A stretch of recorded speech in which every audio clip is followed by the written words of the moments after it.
he was one of the only one at Lempire, and he had to fight for the deal to happen. And he was so right. I think we were like below 2 million, and we are pretty much between 8 and 9 right now. Hello and welcome back to Indie Bites, the podcast for writing news stories of fellow indie hackers in 15 minutes or less. Today I'm joined by Tibo Louis-Lucas, who is a serial founder most well known for starting Tweet Hunter and Taplio in 2021 before selling the company in 2022 for 8 figures. Since then, Tibo has gone on to acquire an AI video creation tool, Typeframe, which he has spun into Revit.ai recently. He actually announced after recording this that he's left Tweet Hunter and is back to focus on his early stage products, which we do touch on in this episode. He's also started a newsletter with over 50,000 subscribers and has over 100,000 Twitter followers. We covered so much ground in this episode, I just couldn't fit it all in, so the full 40-minute conversation is available on the Indie Bites membership for $60 a year. Head to indiebites.com/membership to get access. I kicked off this conversation with Tibo asking him if he'd rather have 100,000 Twitter followers or 100,000 newsletter subscribers. He didn't have to think long about his answer. Oh, definitely email subscribers. So if Tibo, who literally started a Twitter growth tool, would prefer an email list, I think you should start building one. And guess what? My sponsor, Email Octopus, is the perfect tool for you to get started. Their free plan is generous, where you can contact up to 2,500 subscribers for free, and the tool is focused on ease of use, so you don't have to mess around figuring out with all these unnecessary marketing features that some of the other tools tend to push on you. So to get started, head to emailoctopus.com, and if you want to upgrade from their free plan, you can get 30% off with code IndieBites. Let's get into this episode. Tibo, you're a bit of a legend in the indie maker sphere right now. How are you doing? Welcome to the pod. Well, thank you, James, for having me. So let's talk about your past. You are no stranger to failure, Tibo. Now, I think a lot of founders that I've met that have ended up being successful have some sort of failure in their background, especially bootstrappers. They'll fail in some sort of VC world. Do you think this is like a rite of passage for bootstrappers to become successful, to sort of have these failures in their past? I think it's the norm. I think it's like 80 or 90% of people will have to go through failures, because if you succeed right away, it's probably a little bit more because you are lucky, and maybe you will struggle with many things later because you didn't go through this hard suffering part of failing. So maybe if you ever go through failures, it's going to be harder to deal with that. So when you first started out with startups, you did everything you could to try and make it work. You did the things you thought that startup founders should do in terms of raising money. You raised 20,000 on a Kickstarter, 200,000 from other investors for your first app for helping kids with chores. And then you did that again. Was there any point that you enjoyed doing that? Because you thought that was the thing that you had to do? Yeah, I think so. I was playing the idea of the startup founder that I had in my mind. I think the main issue is it took me 2 years to realize that I was failing. And that's the exact thing that we wanted to change when we got back together with my former co-founder. We basically said, if we start a new product and if we fail again, it needs to be 2 weeks and not 2 years. And that was the basic of Pony Express and what became Tweet Hunter. Let's talk about that then. So when you started this approach of launching one new product every week or every 2 weeks, how did you know when to move on to something new? Because I think a lot of indie hackers want to try this approach and they start something and they just don't know when to move on to the next thing because they're like, oh, it could work, and they sort of keep it alive. I think what's really important is that the default is to create a new project. So it's not like I will ship a product in 2 weeks, and if it doesn't work out, I will create another one. It's more like I will create a product every 1 or 2 weeks until something unexpected happens. So the default is actually to go to the next product, to continue until something unexpected happens. And that's actually what happened. Tweet Hunter was the 11th project. Yeah. And it took off so rapidly that it disrupted the entire process that we were into. That launch of Tweet Hunter, you said you immediately felt the difference with it. You grew revenue really quickly. Why do you think this idea stood out so much? I think because it actually worked. The products was actually really helping people in what they were trying to achieve. And it was the case for me in the first place. I built a product for me because I realized that Twitter was our first acquisition channel for every single one of our new products. And so I wanted to grow my account, and I built a tool to come up with better tweets. And it worked for me. Like, I was using it every day to come up with tweet inspiration. And that was the case for other people too. The next sort of big inflection point for you was partnering with JK Molina to go from 3 to 20K in one single launch. Do you think this is a good strategy for other people? And with your more recent project, have you been trying to like find these influencers that can help grow a product like JK did and like the other chap you worked with Taplio on? I really think it is. It was such an interesting strategy that we immediately tried to replicate it when we launched Taplio. What people don't see behind the scene is that we are trying to make this happen a lot more than it's succeeding. One example with that is the last project I'm working on, Revit.ai. I partnered up with a TikToker and he just disappeared. The point here is it's hard to set up because so many things can happen. Like creators, like big creators with audiences are somewhat unreliable. And if you are one of the 10 projects that they're working on and one or the other is skyrocketing, they're going to just shift to their focus to this one and you're going to be forgotten. That's true. Yeah. Just keep in mind though that like for Tweet Hunter, it was a perfect match. Like it was a perfect thing to do. It obviously it cannot work on every product. And so in terms of selling, you sell to Guillaume Mirabesh of Lempire. Crazy story. You were with him in middle school. You went through a broker to try and sell Tweet Hunter, and then you ended up messaging Guillaume and said, "Look, dude, this broker not quite doing what we need, but are you interested?" A few weeks later, a few WhatsApp messages, you get the sale through. What I didn't know at the time is, and I learned about that recently, is that Guillaume was really pushing this deal to happen, but he was one of the only one at Lempire, and he had to fight for the deal to happen. And he was so right. Like right now, when you look at the growth during the earnout period, I think we were like below 2 million in annual recurring revenue, and we are pretty much between 8 and 9 right now. So it was just it's so obvious that it's a successful acquisition for them. And you mentioned earnout. If people don't know what an earnout is, it's when you get like a payment up front for the acquisition, and then you have to hit certain revenue milestones to earn the rest of the money at each milestone. It's very, very often like 50% of the deal will happen after the acquisition happened. Like in our case, because we were a very risky acquisition, it was like 80%. So 80% of the money were conditioned to specific revenue milestones that we had to reach. I'm super happy that like we reached like 90% of them, but it was super stressful. Tibo, it's almost like a game where you're like unlocking new levels, like unlocking a new weapon in a game, but instead it's just unlocking cash in your bank account.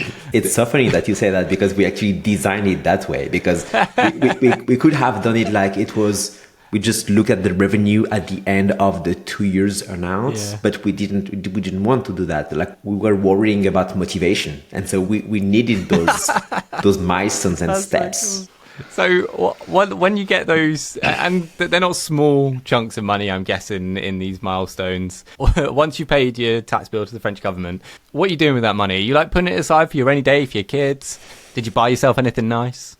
I suck so much at this. Like I basically didn't do anything. Like the only thing, and just for the record, like we are talking about millions here, and the only thing that I got myself is a motorbike, which is 20K. Okay, well, you know what? I'm pleased that you did buy yourself something, because there's something about wealth, right? When you get a lot of this money, there's only so much of it that you can spend on stuff that will make you happy, but it is quite a nice feeling when you get that money and you can buy yourself a treat. But that's such a good question, and like I don't know if you feel it that way, but for me, I think that's the reason why I would not sell any future project, is that I want to be able to use the money that I earn every month and not have this huge bunch of money coming once and having to deal with that. So that's why I don't really know what's in front of me right now. Like it's the end of this earnout period linked to the acquisition. So in a few weeks, a few months, I have to just change my focus, work on new things. I don't know. What are you thinking right now? Are you gonna stay on? Because like Guillaume won't want you to leave. I'm thinking a lot about Typeframe and Revit.ai. So the thing is, for about a year, I thought about how to do the same thing we did on Twitter and LinkedIn, but on TikTok. And during a year, I had no idea how to do it. And the thing is, I just came across this company, Typeframe, which was for sale. I acquired it. And along the way, I realized how to turn it into something like a tweet hunter for TikTok. And I'm very excited by this project. I think it can be bigger than Tweet Hunter. It's very hard. It's much more competitive. I didn't realize that when I started, but like the video editing sphere is just so big. Like, there's a lot of VC money swimming around there. Exactly. Like so many big companies. Mm-hmm. So I don't know how it's gonna work out, but I'm into it. I'm interested because actually thinking about it, where you've gone with Tweet Hunter from 0 to 1 million, dead exciting. Sale, dead exciting. Then you've got these milestones for 2 years for this earnout.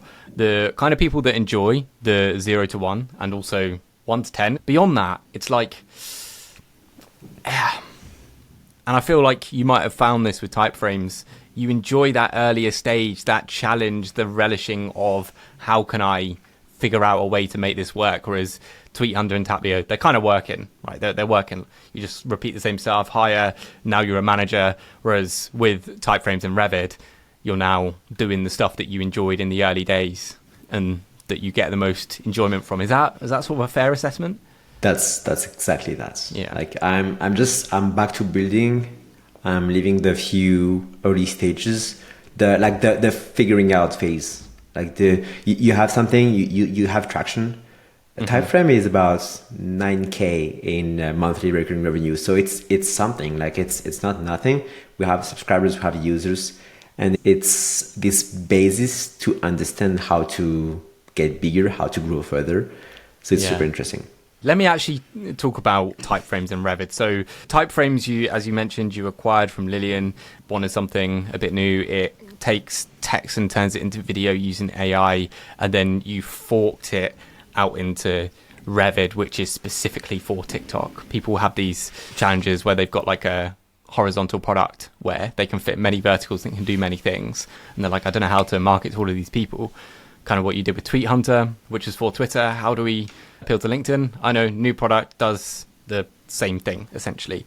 So does this mean, Tibo, you're going to have to do what you did with Twitter in terms of growing a Twitter audience with TikTok using dog food in your own product? That's what I should do.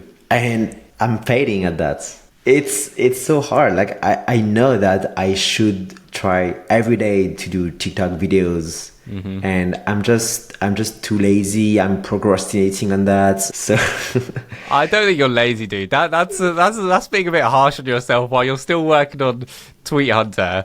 You've got Typeframes and now Revit. You're doing your newsletter. You're still doing your Twitter stuff.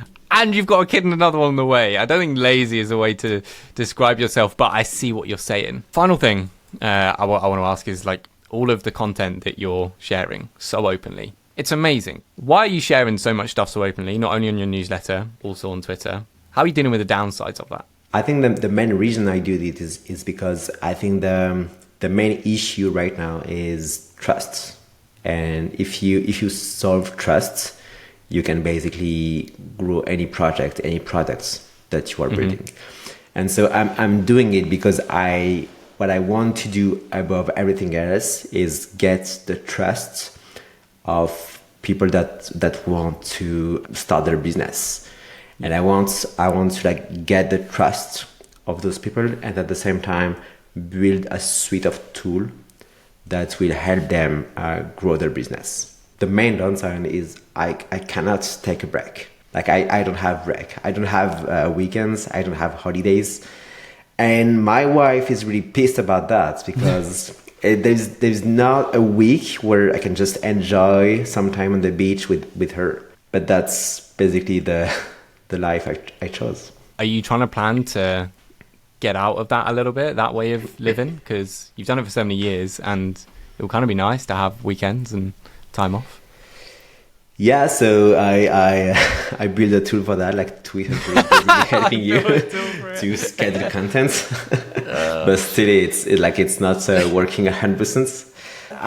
The thing is, I will have to find a way, because with baby 2 coming in July, I will have to take at least a few weeks off. So I still don't know exactly how I'm going to manage, but I will have to do it.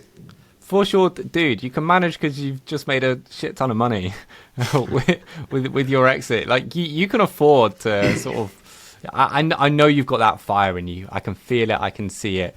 I think a lot of people can. But, dude, you've done the work, right? You're there. You've got the money where you can take time off and enjoy that with your family. I think that the issue when you succeed at something is that we have brains that are a little bit like wired in the wrong way. We always want more, and so I have to learn about how I should not want more, which is super hard, you know. I usually do 3 recommendations at the end of the podcast: a book, a podcast, and an indie hacker. So I think there are 2 creators that I really like. You mentioned one, who is Mark Louvion.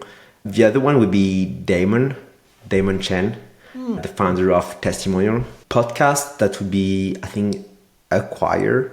Yeah, so good. Good, man. I just love the story. And then, if you read, have you got a book that you enjoy or you recommend to people? There is one that it doesn't have to be crazy at work. Tibo, thank you so much, man. I've really enjoyed this conversation, and all the best for the future. Thank you very much, James. Really enjoyed being here. Thank you for listening to this episode of Indie Bites. Tibo was an awesome guest, right? This is one of those where I really struggle to take out some of the best bits, but do not fear, if you really enjoyed it, I've kept all of those juicy bits about growth and Tibo's future plan on the extended version available on the Indie Bites membership. Link is in the show notes. And thanks again to my sponsor, Email Octopus, and I will see you next week.